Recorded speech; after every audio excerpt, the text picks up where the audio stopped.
NDRF বলুন, সকলে মিলে আমরা ঝাঁপিয়ে পড়েছিলাম। কেননা কালকে সন্ধ্যেবেলা একটি ছেলে, 16 বছরের ছেলে, সে হঠাৎ করে জলে তলিয়ে যায় করলা নদীতে। ন্যাচারালি আমরা কালকে সারা রাত চেষ্টা করেছি। তারপরে সকাল 6টা থেকে আমাদের এই আপনার উদ্ধার কার্য শুরু হয়। অবশেষে আমরা একটা চেন করে আবার যেখানে ডুবে গেছিলো তার থেকে নদীর এপার ওপার চেন করে আমরা খোঁজাখুঁজি শুরু করতে করতে এই প্রায় আপনার 15 মিনিট, অর্থাৎ আপনার 4:45 হবে তখন। সেই সময় হঠাৎ করে আমাদের বিশ্বদেব মণ্ডল প্রথমে একটি এবং স্থানীয় লোকদের চিৎকারে সেখানে ছুটে যায়, দেখে একটি বডি ভাসছে, আবার ডুবে যাচ্ছে।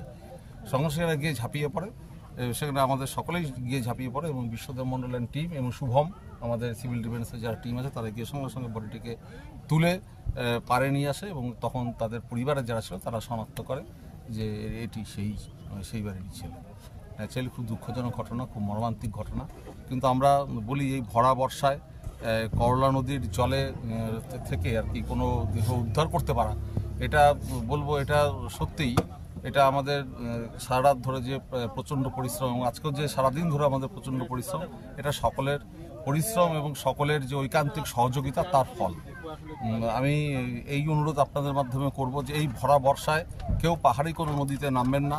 এই ভরা বর্ষায় কেউ আপনার করলা নদী, তিস্তা নদী বা আমাদের জলপাইগুড়ি জেলা বা জেলা সংলগ্ন